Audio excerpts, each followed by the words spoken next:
Ayan mga tropa, magandang gabi sa inyo. So aagahan ko na po yung pag-vlog natin kasi medyo maganda-ganda itong topic natin ngayon ay pull down transmission. So syempre ipapaalam ko rin sa inyo kung bakit magbababa ako ng transmission. So ngayon ituturo ko sa inyo kung bakit hinatulan ko ng pull down transmission itong Toyota Altis na to. Kasi ganito yan. Special mention muna tayo pero ayaw ipabanggit ang kanyang pangalan, pero nagpapasalamat ako sa iyo dahil binigyan mo ko ng ayan mga tropa, bigyan niya po ako ng tools. So maraming salamat sa iyo sa pagsusuporta sa aking YouTube channel.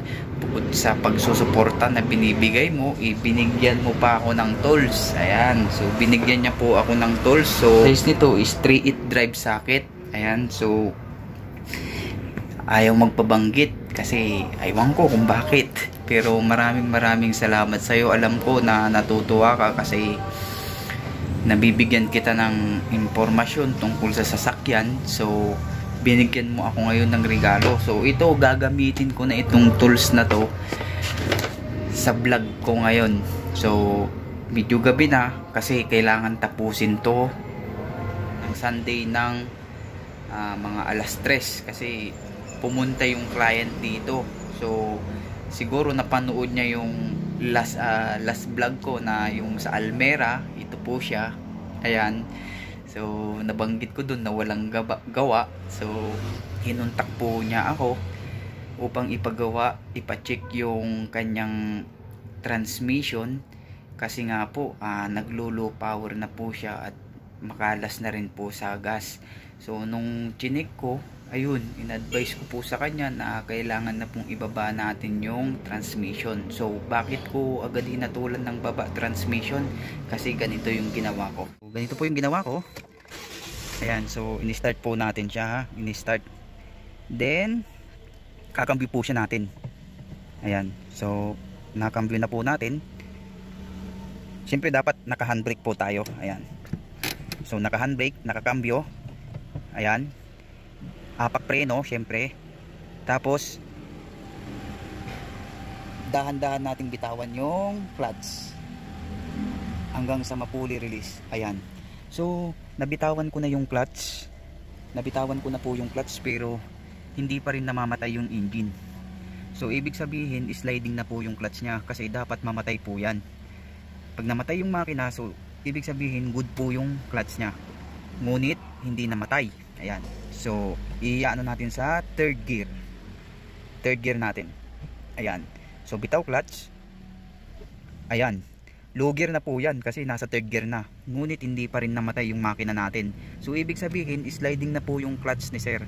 So hindi ko na kailangan i-road test yan kasi dito pa lang sa first diagnosing ko pa lang na ganito, naka third gear, hindi na po namamatay yung makina. So automatic kailangan nang ibaba yung kanyang clutch. Ayan, upang palitan yung mga clutch lining natin. Ayan. Clutch cover, clutch disc, tsaka release bearing. Ayan. Ayan, ano nga ba yung clutch kit natin? Ayan, isa-isahin natin. So, nandyan na yung clutch disc,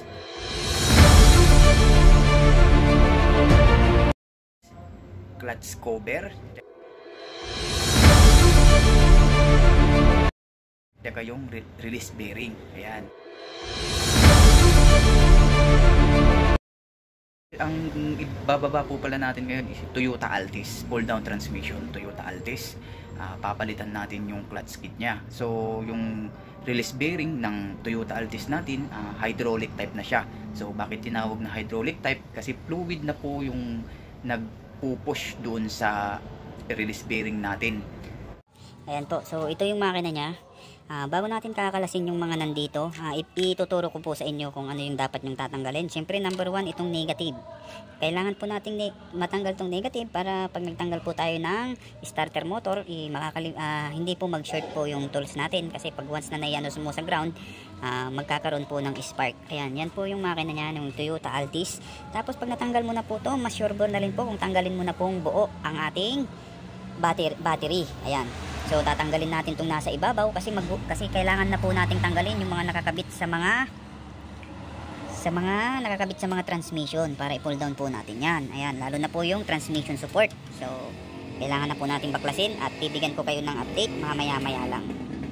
So yun nga guys, no, tulad ng sinabi ko kanina, kailangan yung lahat ng mga nakakabit sa transmission ninyo ay tatanggalin nyo.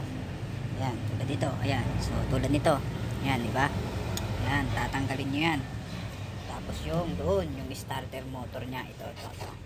Ayan, tatanggalin nyo rin yan. Kasama yan sa pag-pull down ng transmission. Kailangan nyo tanggalin yung mga nakakabit sa kanya. Ayan, para maiwasang maputol o makasira pagka hinatak nyo na ang transmission. Ayan guys, so kailangan natin huwag na natin tanggalin yung cross member support natin kasi siya yung magsisilbing tagasalo ng ating engine. Ayan, so ililis lang natin siya ng konti para matanggal natin na yung transmission board. Pati na rin yung cross member support sa harap at likod, kailangan natin tanggalin.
Kailangan natin ng palanggana pagka hinubot natin yung offset kasi maglalawa tulad nung nangyari mo. Nakaabang naman na yan kaso nasa agi lang kaya naglawa. Ayan guys, so naibaba na namin yung transmission at yan yung flywheel nya. So yung kakalimutan linisin yung flywheel kasi para medyo maganda-ganda yung kapit ng inyong clutch disc. Ayan. So, titignan din natin yung itong yan yung sinasabi ko sa inyo na hydraulic type na yung yung kanyang release bearing. Ayan. So, makikita nyo rin ito guys. Puro gas-gas yung kanyang yung clutch cover. Tapos, itong naman, itong clutch disc nya, yan, ubos na, manipis na siya, tsaka yung rematch nya, ayun, ubos na rin. So yun yung tumama dun sa clutch cover kaya nagkaganon kung nagasgas. And so naikabit ko na rin yung bago, yan. So ang pagkakabit naman ng ng bagong clutch cover tsaka yung clutch disc, ayan, so mayroong dapat sinusunod nyo yung pattern kung paano maghigpit at kung paano pumapa doon sa para magsentro yung inyong butas. Ayan. So, kung nang kakalimutan yung dapat sequence po yung pagkabit ninyo ng bolt ng clutch cover para iwas dragging at maganda yung pagkakalapat ng inyong clutch disc.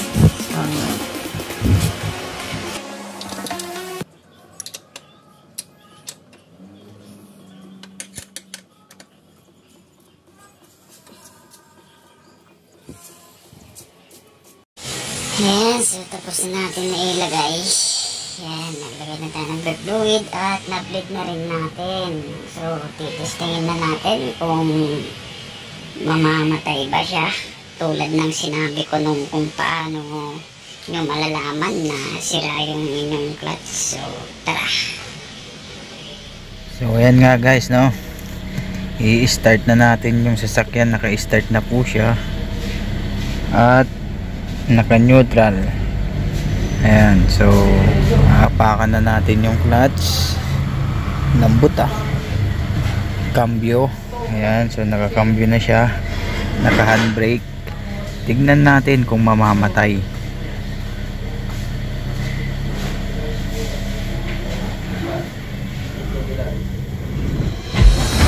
Usap yun, namatay. So ibig sabihin na yung malakas na yung kanyang transmission.